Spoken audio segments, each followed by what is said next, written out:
جو آیت کریمہ چل رہی تو وہ یہ کہ اللہ تعالیٰ فرماتا ہے فَأَزَلَّهُمَا الشَّيْطَانُ عَنْهَا، تو شیطان نے حضرت آدم و حوا کے اوپر وار کیا جنت کے تعلق سے، فَأَخْرَجَهُمَا، تو انہیں نکال دیا اس میں سے جو اس میں تھے، یعنی جنت سے نکالنے کا سبب بنا۔ تو اللہ تبارک و تعالیٰ نے ارشاد فرمایا پانچ مخلوق سے، جن میں سے ہمارے باپ جد اعلیٰ حضرت آدم علیہ السلام اور ماں حوا رضی اللہ تعالی عنہا، اور ساتھ ہی حضرت آدم علیہ السلام کی خدمت میں جو رہا کرتا تھا سانپ، ہمیشہ آدم علیہ السلام کی خدمت کیا کرتا تھا، لیکن اس نے خیانت کی، دھوکہ کیا،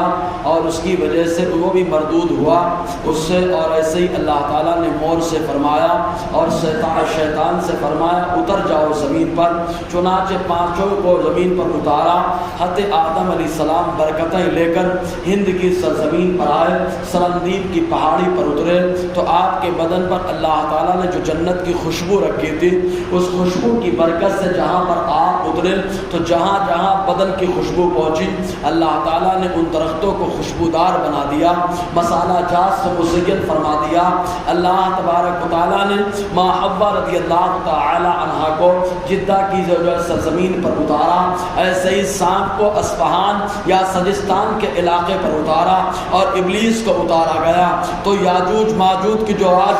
دیوار ہے اس دیوار پر اتارا گیا، اور اس کے ساتھ ساتھ جو مور کو اتارا گیا تو مور کو بھی جو ہے ہند کی سرزمین پر اتارا گیا۔ تو اللہ تبارک و تعالیٰ نے پانچوں اشخاص کو نیچے اتارا۔ آدم علیہ السلام کی آزمائش کھیتی باڑی سے ہوئی کہ اللہ تبارک و تعالیٰ نے کھیتی کرنے کا حکم دیا، چنانچہ ہل چلانے کا معاملہ درپیش ہوا۔ اب ذرا دیکھیں انسان کھیتی باڑی کرتا ہے، یہی وجہ کہ آپ کاروبار بہت سارے کریے، لیکن جو کاروبار کھیتی ہے اس سے جو حلال روزی ملتی ہے وہ کسب کی کمائی، پسینے کی کمائی، بہت بابرکت کمائی ہوتی ہے۔ آدم علیہ السلام نے کھیتی باڑی کی، ماں حوا رضی اللہ تعالی عنہا کا امتحان اس انداز میں ہوا کہ اللہ تعالیٰ نے حیض سے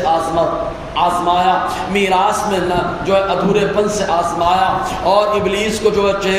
چہرہ اس کا خراب کر دیا گیا، اور ساتھ ساتھ مور جس نے خیانت کی تھی آدم علیہ السلام کے ساتھ، تو اللہ تعالیٰ نے اس کے پاؤں کو چھین لیا۔ اب وہ زمین پر پیٹ رگڑ رگڑ کر کے چلتا ہے، اور اس کا منہ زمین پر گھسکتا رہتا ہے۔ یہ خیانت کی سزا تھی کہ زمین پر اس کا پیٹ بھی رگڑ رہا ہے اور اس کا چہرہ بھی زمین پر گرد آلود ہو رہا ہے۔ تو جو خیانت کرتا ہے، خیانت کرنے والے کی سزا اللہ تبارک و تعالیٰ نے دنیا کو بتا دی، زمین پر جو ہے اس کا چہرہ رگڑا جا رہا ہے۔ اس کے ساتھ ساتھ مور کے پاؤں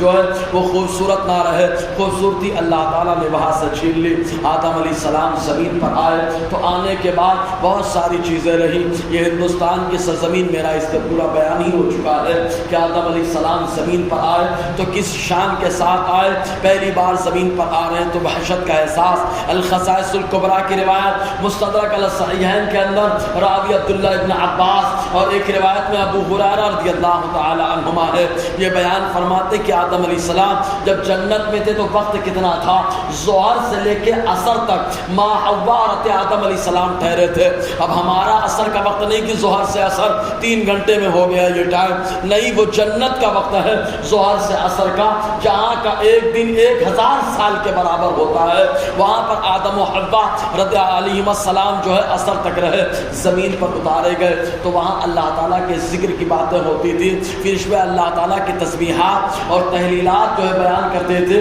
اب زمین پر آئے تو وحشت محسوس ہوئی، تب اللہ تبارک و تعالیٰ نے حضرت جبرائیل کے ذریعے سے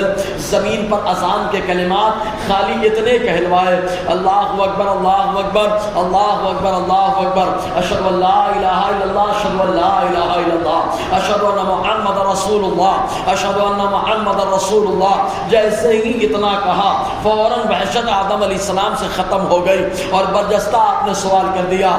محمد، یہ محمد کون ہے جن کا نام اللہ کے بعد اذان کے کلمات میں لیا جا رہا ہے؟ تو حضرت جبرائیل عرض کرتے ہیں ہذا آخر ولدک من الانبیاء، انبیاء کرام جو آپ کی نسلوں سے پیدا ہوں گے ان میں جو آخری نبی بن کر کے آئے گا اسی کو مصطفیٰ جان رحمت کہا جاتا ہے، اسی کا نام محمد ہے۔ یہی سے معلوم ہوا حضور کی ولادت جسمانی سے پہلے اللہ تعالیٰ نے آپ کے آخری نبی ہونے کا اعلان فرمایا۔ بہرکیف تو جب زمین پر آئے اور بہت ساری چیزیں رہیں، لیکن اب آئے زمین پر تو رونا شروع، مارے ندامت کے آنسو بہ رہے، آسمان کی طرف نہیں دیکھا، کبھی سر اٹھا کر کے نہیں دیکھا۔ اللہ تبارک و تعالیٰ فرماتا ہے وَقُلْنَا اهْبِطُوا، اور ہم نے کہا اتر جاؤ تم سب، یعنی پانچوں اتر جاؤ، اور یا خطاب ماں حوا رت آدم علیہ السلام سے ہے، تو مطلب یہ کہ تم اترو اور تمہاری زوجہ اتر جائیں، تمہاری پیٹھ میں اور تمہاری زوجہ کے شکم میں جتنے تمہارے بچے سب اتر جائیں۔ تو جمع کا صیغہ اس اعتبار سے کہا گیا بعضکم لبعض عدو، تم میں کا بعض کا دشمن ہے۔ یہی وجہ کہ شیطان ہم سے ڈرتا ہے، ہمارے بچے شیطان سے ڈرتے ہیں، شیطان ہم سے بھاگتا ہے، ہم لوگ شیطان سے ڈر کر کے بھاگتے ہیں، کیونکہ آدمی جس سے بھاگتا ہے اس کا دشمن ہوا کرتا ہے، دوست سے جو ملاقات کرتا ہے۔ اور اس کے ساتھ ساتھ سانپ ہم کو دیکھ کر کے بھاگے، ہم سانپ کو دیکھ کر کے بھاگے، موقع ملے تو سانپ کو ہم مار ڈالے، سانپ ہم کو کاٹ لے ڈس لے اور ہم کو ختم کرنے کی کوشش کرے۔ اس طریقے سے دشمنی نبھائی جا رہی ہے۔ اللہ تعالیٰ نے پہلے ہی فرما دیا بعضکم لبعض عدو، تم میں کا بعض کا دشمن ہے۔ اتارے 5 لوگ گئے ہیں، سانپ اتارا گیا، مور اتارا گیا اور شیطان ابلیس اتارا گیا، ماں حوا اور ماں آدم علیہ السلام کو اللہ تعالیٰ نے اتارا، لیکن ارشاد فرمایا وَلَكُمْ فِي الْأَرْضِ مُسْتَقَرٌّ وَمَتَاعٌ حِينٌ، اے آدم و حوا اور اے آدم و حوا کی ذریت سنو، تمہارے لیے زمین پر ایک وقت تک ٹھہرنا ہے اور برتنا ہے۔ تو اللہ تعالیٰ نے بتا دیا اتارے تو 5 گئے ہیں، لیکن کم بیک کا معاملہ آدم و حوا کا ہے، کم بیک اور واپسی ان کی ہوگی، ان کی نسل کی ہوگی۔ شیطان کے لیے کوئی آپشن نہیں ہے، سانپ اور مور کے لیے کوئی آپشن نہیں ہے۔ آپ کہیں گے پھر جانوروں کا کیا ہوگا؟ تو چند جانوروں کو چھوڑ کر تمام جانوروں کو جو ہے اللہ تبارک و تعالیٰ مٹی بنا دے گا، چند جانوروں کو چھوڑ کر کے۔ چنانچہ خود قرآن میں آیا، اللہ تعالیٰ فرماتا ہے جب جانوروں کو انصاف کے بعد مٹی بنایا جا رہا ہوگا تو کافر دیکھیں گے، وہ کہیں گے وَيَقُولُ الْكَافِرُ يَا لَيْتَنِي كُنتُ تُرَابًا، تو یہ کافر کہے گا کاش میں مٹی بنا دیا جاتا جیسے یہ جانور مٹی بنا دیے گئے۔ اب آدم علیہ السلام زمین پر کیا کیے، کیا انداز رہا، ماں حوا کا کیا انداز رہا، انشاءاللہ اس پر روشنی رہے گی۔ اللہ تعالی ہم سب کو فیضان قرآن، برکات قرآن سے مالا مال فرمائے۔